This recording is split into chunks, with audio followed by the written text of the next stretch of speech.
Bismillahirrahmanirrahim. Assalamu alaikum, dear students. Today we will learn the regulation of heart pumping, because before this regulation of heart pumping, we have learned the physiology of cardiac muscle, the conduction system of the heart, and different events of cardiac cycle.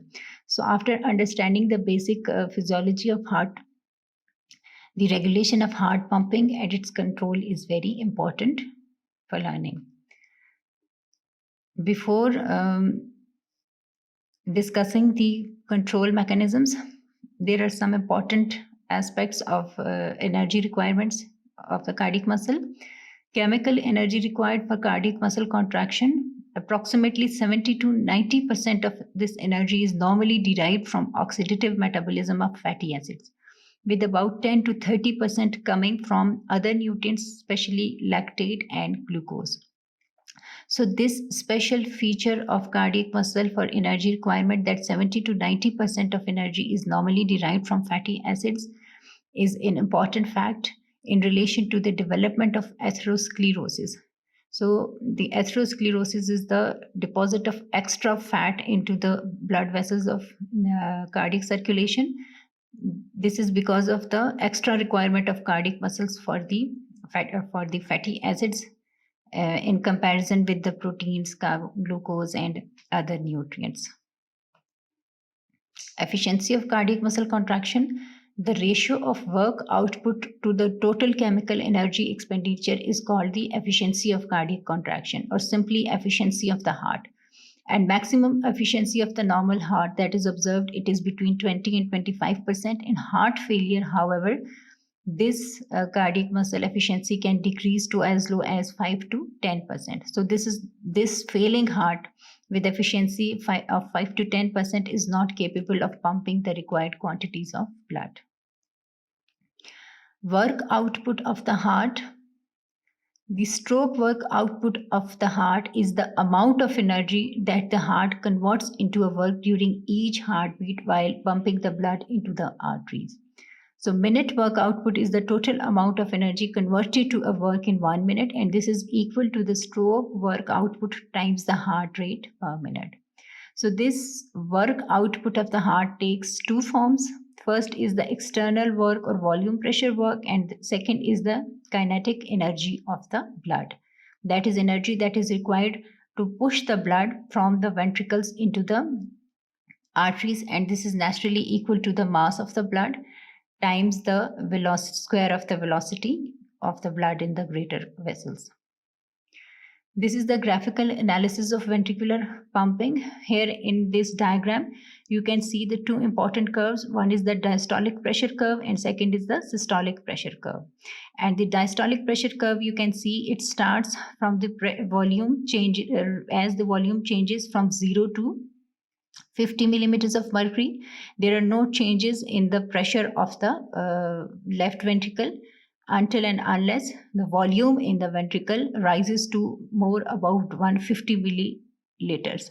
And when the pressure rises above 150 milliliters, then there is a sudden increase in the diastolic pressure to almost 200, between 200 and 150 millimeters of mercury, with a volume as much as 200 to 250 milliliters in the left ventricle. And this is also the volume of the blood, which is called as the end diastolic volume. And as soon as the diastole is over, then there is systolic or strong contraction of the ventricles, where you can see a changes in the systolic pressure curve. The systolic pressure rises to above 250 and 300 millimeters of mercury. This is because of the strong contraction of the ventricles. And we can see in this systolic pressure curve that with the rise in the pressure and stronger ventricular contraction, all the blood present in the ventricle is ejected into the aorta, because aortic valve is open, and then volume then immediately suddenly falls to the pre-systolic values of 0 millimeters of mercury in the left ventricle at the end of systole. So here the one loop of cardiac cycle is completed, and we can see or appreciate the changes in diastolic and systolic pressure curve. So here in this diagram, we can see a loop of arrows, which represents the external work output of the heart muscle. And in this, there are 4 phases of cardiac cycle. One is period of rapid filling of the left ventricle when the pressure rises above 50 to 100 millimeters of mercury. Then there is a period of isovolumic contraction when the volume is increasing in the left ventricle, but there is no change in the length of the muscles.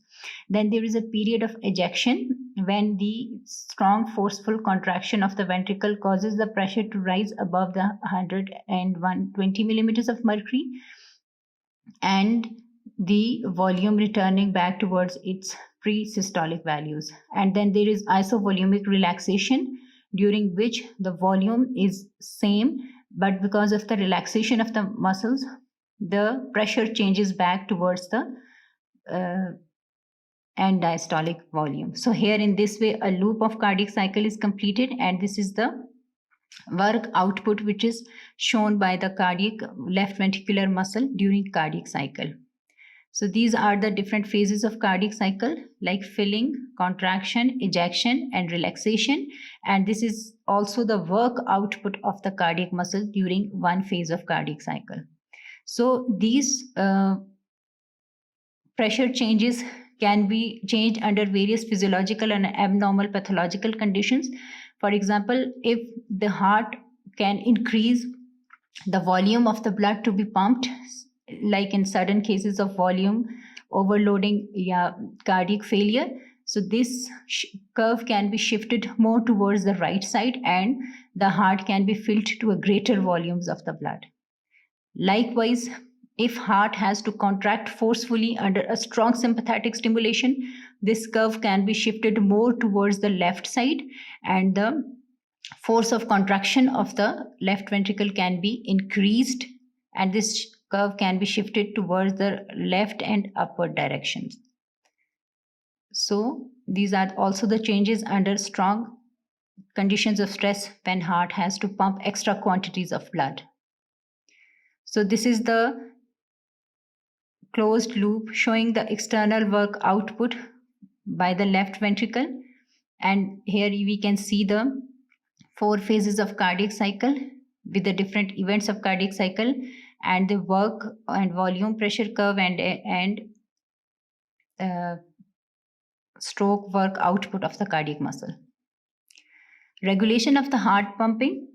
When a person is at rest, the heart pumps only 4 to 6 liters of blood each minute. This is the normal cardiac output, 4 to 6 liters, and average 5 liters per minute. During severe exercise, heart may be required to pump 4 to 7 times this amount. So the basic means by which the volume pumped by the heart is regulated is intrinsic cardiac regulation of pumping in response to changes in volume of blood flowing into the heart, and control of heart rate and strength of heart pumping by autonomic nervous system. It means there are 2 control mechanisms. One lies within the heart, and second is by means of autonomic nervous system. Intrinsic regulation of heart pumping is explained by the Frank-Starling mechanism. This is the intrinsic ability of a heart to adapt to increasing volumes of inflowing blood, is called Frank-Starling mechanism of heart. In honor of Otto Frank and Ernest Starling, they are 2 physiologists who discovered this fact about the cardiac muscles. Or stated another way, within physiological limits, the heart pumps all the blood that returns to it by the way of veins. What is the explanation of Frank-Starling mechanism?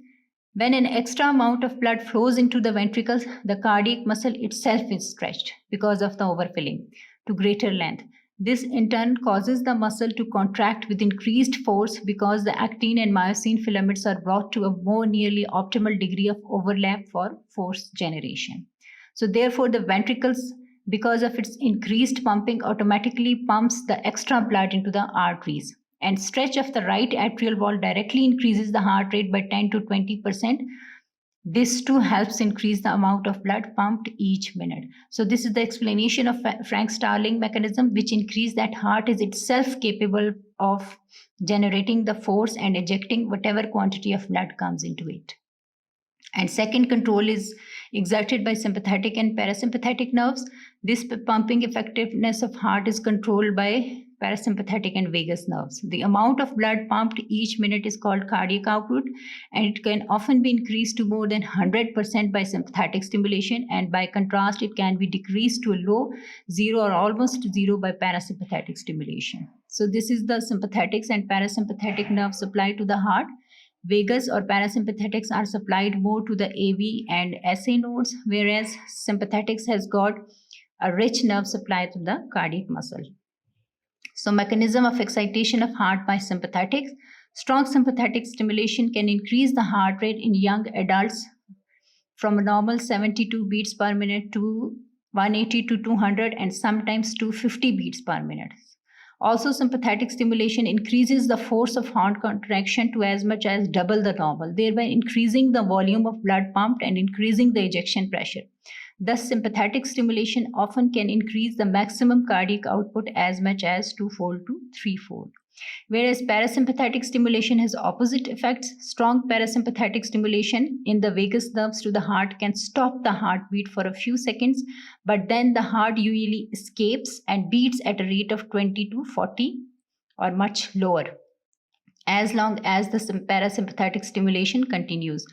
In addition, strong vagal stimulation can decrease the strength of heart muscle contraction by 20 to 30%. At any given right atrial pressure, the cardiac output increases during increased sympathetic stimulation and decreases during increased parasympathetic stimulation. So they have opposite effects.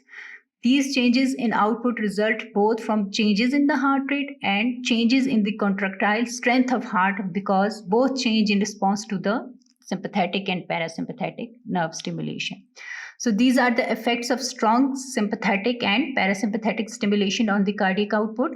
We can see under normal sympathetic stimulation, the cardiac output can be increased to 10 to 30 milliliters, 13 milliliters of mercury, which is the normal physiological range for the cardiac output. Whereas with the maximum sympathetic stimulation, the cardiac output can be increased to 25 milliliters per minute, and with strong parasympathetic stimulation it can be decreased even to less than 5, which is the normal cardiac output. Now the ions have also got an important effect on the cardiac muscle efficiency and contraction. Excessive potassium ions in the extracellular fluid causes the heart to become dilated and flaccid, and also slows the heart rate, because potassium can block the conduction of cardiac impulse from the atria to the ventricles through the AV bundle. And elevation of potassium, which is called hyperkalemia, to 8 to 12 milliequivalent per liter, which is 2 to 3 times the normal value, 3.5 to 5.5 milliequivalent per liter, can cause such weakness of heart and abnormal rhythms that death can occur from these arrhythmias. And high extracellular fluid potassium or hyperkalemia depolarizes the cell membrane, causing the membrane potential to be less negative, and intensity of action potential also decreases. So this makes the cardiac muscle progressively more weak. Effect of calcium ion and excess of calcium or hypercalcemia can cause effects almost exactly opposite to those of potassium ions, causing the heart to go towards a spastic contraction. This is caused by the direct effect of calcium ions to initiate the cardiac muscle contraction. And conversely, the deficiency of calcium ion can cause the cardiac flaccidity, similar to the effects of high potassium ions.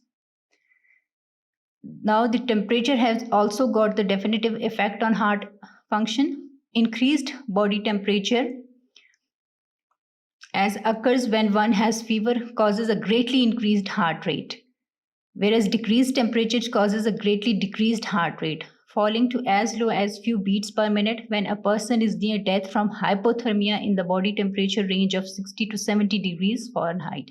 So these effects presumably result from the fact that heart increases the permeability of cardiac muscle membrane to ions that control the heart rate, resulting in acceleration of the self-excitation process.